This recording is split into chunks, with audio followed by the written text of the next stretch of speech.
Deuteronomy 6. This is the commandment, the rules, the regulations that God your God commanded me to teach you to live out in the land that you're about to cross into and to possess.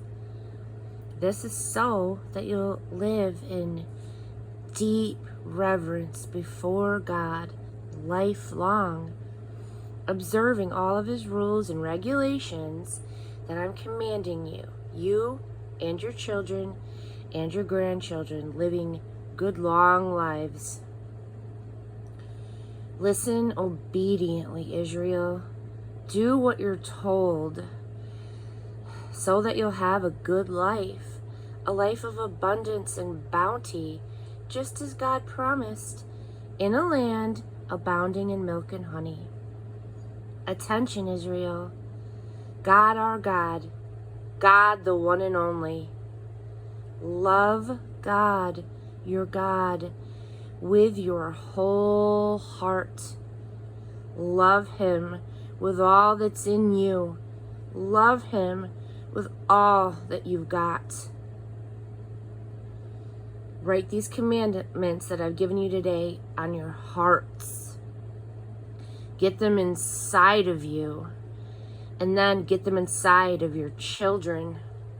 Talk about them wherever you are, sitting at home or walking in the street.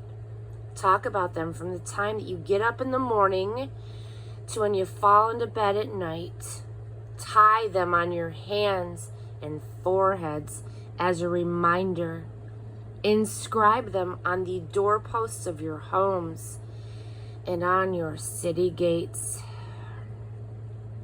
When God, your God, ushers you into the land that he promised through your ancestors, Abraham, Isaac, and Jacob, to give you, you're going to walk into large, bustling cities that you didn't build, well-furnished houses that you didn't buy, come upon wells that you didn't dig, vineyards and olive orchards that you didn't plant.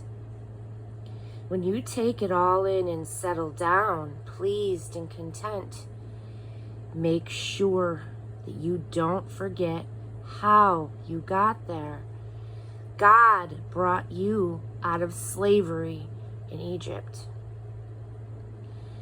Deeply respect God, your God. Serve and worship him exclusively. Back up your promises with his name only. Don't fool around with other gods, the gods of your neighbors, because God, your God, who is alive among you, is a jealous God. Don't provoke him, igniting his hot anger that would burn you right off of the face of the earth. Don't push God, your God, to the wall as you did that day at Massa, the testing place. Carefully keep the commands of God, your God, all of the requirements and regulations that he gave you.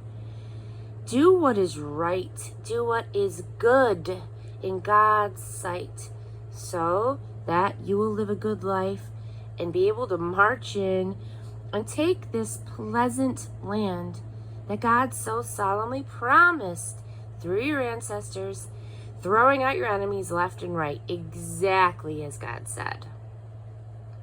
The next time your child asks you, what do these requirements and regulations and rules that God our God has commanded mean? Tell your child, we were slaves to Pharaoh in Egypt, and God powerfully intervened and got us out of that country.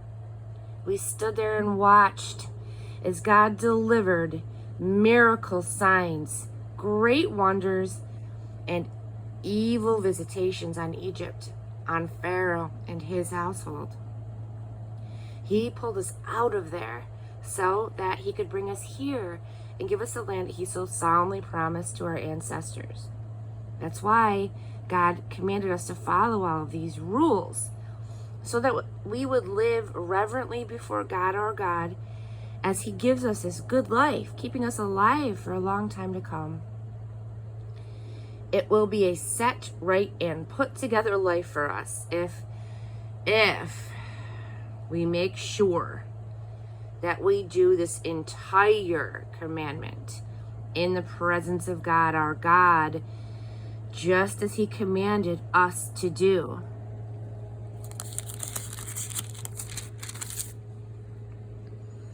Amen.